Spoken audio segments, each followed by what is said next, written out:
Welcome to my channel, where I focus on creating short fanfiction stories set in the Naruto universe. The Thunder Within, Part 6. Killer B stared at the scroll for a moment, the words echoing in his mind. The storm is coming. Choose your side before it's too late. Juki's voice rumbled within him.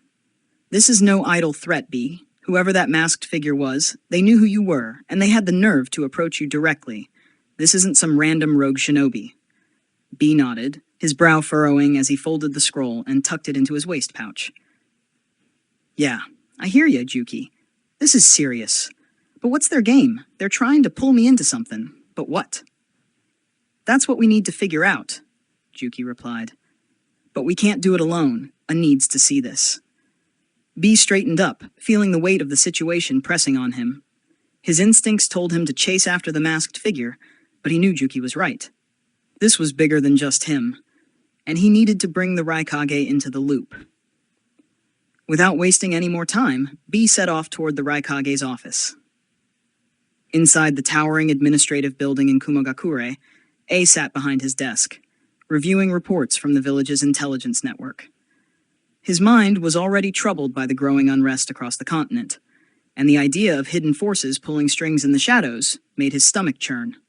His thoughts were interrupted when the door to his office swung open. B, what is it? A asked, his tone sharp, though not unkind. Killer B stepped in, his usual swagger toned down as he held up the scroll. Yo, bro, got something strange on the go. Check this out, came from a shadow in the night, left without a fight.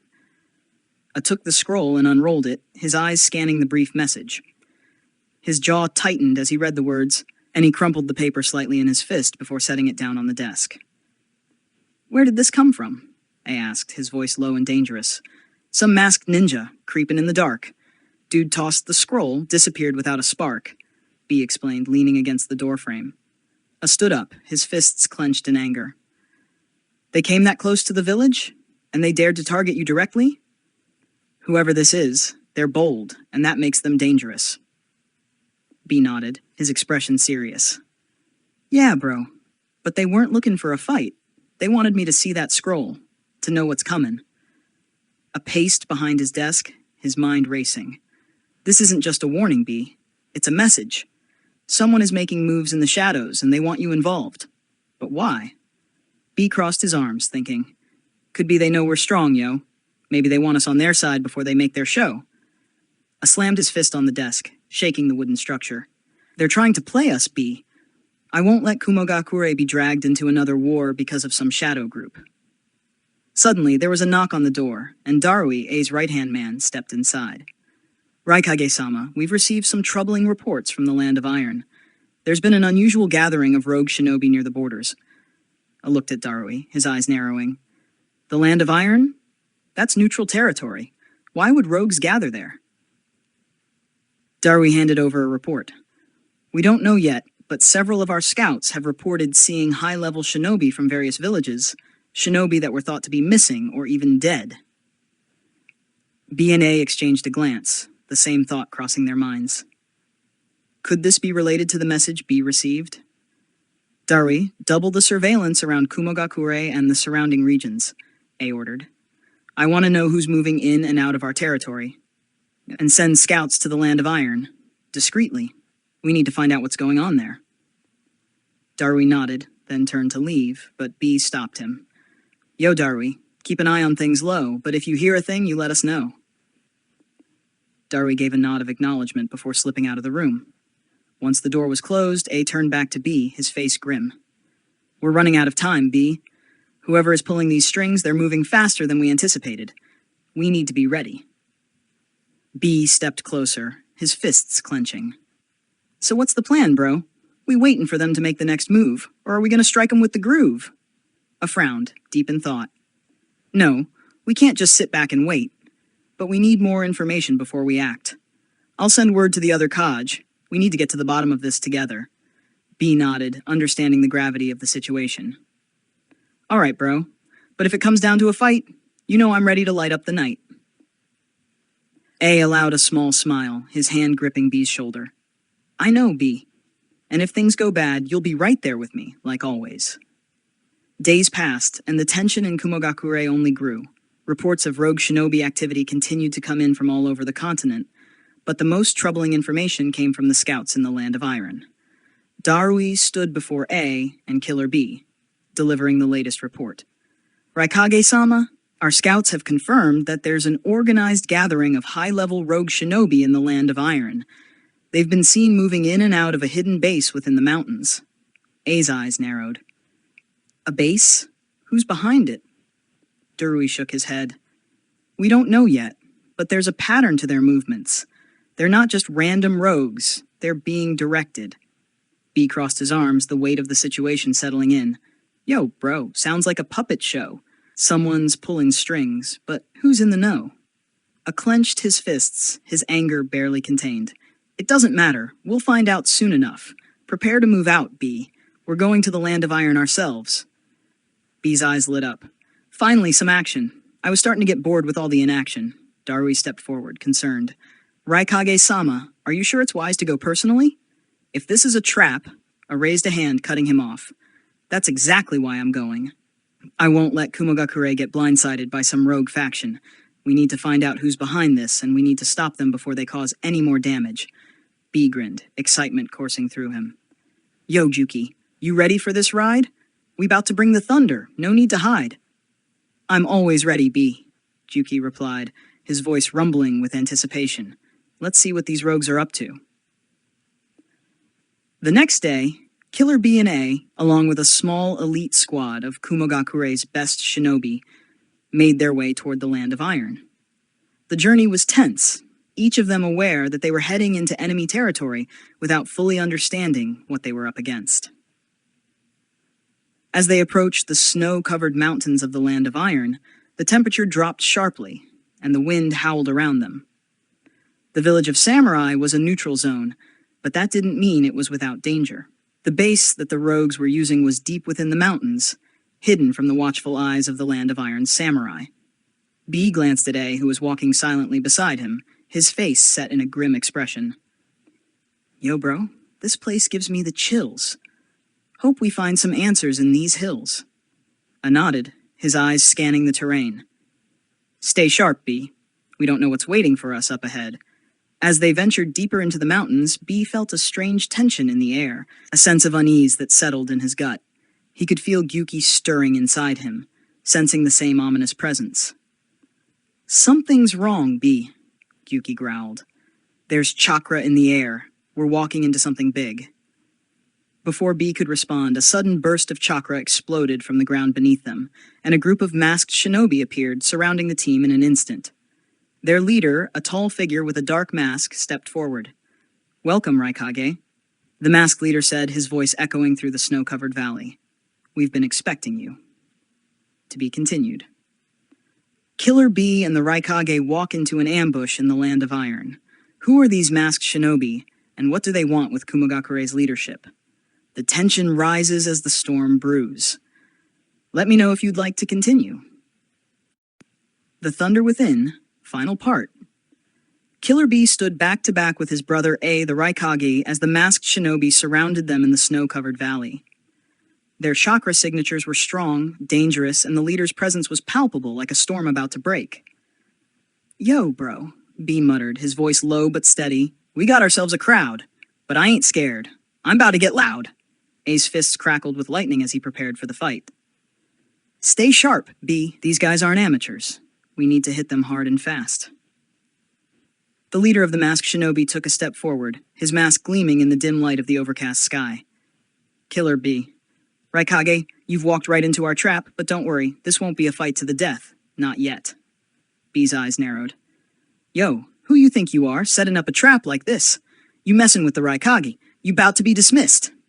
The leader chuckled darkly. Bold words. But you don't even know what's at stake here, do you? The world is changing, and we're the ones who will shape it. You and your village have had your time. Now it's ours. A clenched his fists tighter, his muscles flexing as he charged his lightning chakra. You think you're the ones who can change the world? You're nothing but cowards hiding behind masks. You have no idea what true power is. The masked shinobi raised his hand, signaling his men to prepare. You'll soon see. Raikage. But for now, we have other plans for you. Before they could react, a wave of chakra erupted from the ground, forming a barrier around B, A, and the shinobi. The air crackled with tension, and B could feel Juki stirring within him, sensing the danger. B, this is no ordinary group, Juki warned. Their chakra is being amplified by something unnatural. Be ready. B's grin widened. Yo, Juki, you feel that? Time to get serious and lay down the smack. With a flash of chakra, Killer B transformed into his partial Jinchuriki form, his body covered in the dark red cloak of Gyuki's chakra. His swords glinted in the dim light as he moved into his signature stance. Let's do this, bro. B yelled as he launched forward with blinding speed, slicing through the air toward the leader of the masked shinobi. But before he could land a hit, the masked leader raised his hand, and a burst of energy knocked B back. You think you can win with brute strength alone? You're in over your head, Killer B. B tumbled backward, but quickly regained his footing, wiping a trickle of blood from his lip. Yo, that was cute, but you ain't seen my full suit. He tightened his grip on his blades, the energy around him surging. Charged at the masked shinobi with lightning speed, his body enveloped in the Raikage's signature lightning release armor. He moved like a bolt of lightning, closing the distance between them in a flash. But just as he was about to strike, the ground beneath him erupted in a blast of earth and wind, throwing him off balance. The masked shinobi leader waved his hand, and the other shinobi in his group sprang into action, surrounding B and A in coordinated attacks. But Killer B and A were not ones to be easily overwhelmed.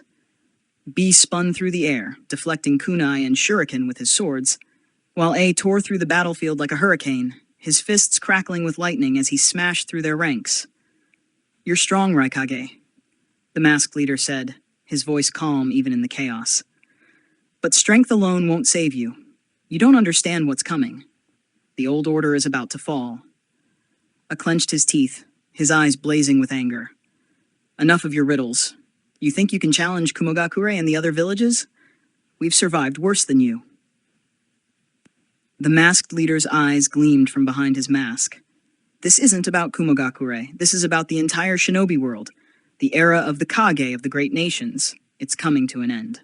Suddenly, B felt a surge of chakra from the leader, and a dark, oppressive energy filled the air. The ground beneath them cracked, and the skies darkened as if responding to the power being unleashed. B, watch out! Juki roared. That's no ordinary chakra. That's something ancient. B's eyes widened as he saw the masked leader's body begin to shift, his chakra swirling into a monstrous form. The energy was wild, almost demonic, and B could feel the overwhelming presence bearing down on them. Yo, what the hell is this? You some kind of beast. Or just throwing a hiss? B shouted, bracing himself for the fight of his life. The masked leader's voice deepened, distorted by the monstrous transformation. This power, it's beyond anything you've ever faced. We are the harbingers of a new world, Killer B, and you will either join us or be destroyed. A stood beside B, his eyes locked on the monstrous figure before them. B, we end this now. No holding back. B nodded, his chakra flaring as he entered full transformation, merging completely with Gyuki. The colossal form of the Eight Tails towered over the battlefield, its massive tentacles whipping through the air. Yo, you think you can take us down? Time to show you who runs this town. B bellowed from within Juki's form. The battle erupted into chaos as Juki and the Raikage charged at the transformed leader. Lightning crackled through the air, and Juki's tentacles slammed into the earth, creating shockwaves that shook the mountains. But the leader's new form was resilient, its chakra burning with an intensity that seemed to defy reason. As the two forces clashed, B could feel the strain on his body, the overwhelming power of his opponent pushing him to his limits. But he wasn't alone. Gyuki's voice echoed in his mind, steady and calm despite the chaos. B, we're in this together. Focus. We can win. B gritted his teeth, pouring more chakra into his attacks. Yo, Juki, let's hit him with the best we got. No holding back. We taken the shot. With a massive surge of power, Juki unleashed his tailed beast bomb, the glowing sphere of energy charging at the monstrous form of the leader. At the same time, A, in his full lightning release mode, struck from the other side, his fists crackling with enough power to shatter mountains. The combined attack slammed into the leader with a deafening explosion, the force of the blast shaking the very foundations of the mountain. For a moment, everything was silent. As the smoke cleared, B and A stood together, panting from the exertion of the battle. The leader's monstrous form had been destroyed, his body crumpled in the snow. But as B stepped forward to inspect the fallen figure, the masked shinobi leader let out a weak laugh. "You don't understand. This is just the beginning. The storm, it's still coming." With those final words, the leader's body dissolved into ash, carried away by the wind. The other masked shinobi scattered, fleeing into the shadows as quickly as they had appeared. B looked at his brother, wiping the sweat from his brow. "Yo, bro, that was wild, but we made it through. Our style's too loud." A nodded, his breathing heavy. "Yeah, but he wasn't lying. This isn't over. We need to find out who's behind all of this, and we need to be ready for whatever comes next." B grinned, sheathing his swords. "You know me, bro. I'm always ready for the show." As they made their way back to Kumogakure, the words of the masked leader lingered in the air. The storm is coming. But B knew one thing for sure. Whatever came next, he and A would face it together. They had survived the Fourth Great Ninja War, and they would survive this new threat. Because as long as the Raikage and the Eight Tails stood strong, Kumogakure would never fall. The end. Let me know what you think. Subscribe to Sakura Audiobooks. Give us a thumbs up and leave a comment if you enjoy our work. Your support means a lot to us.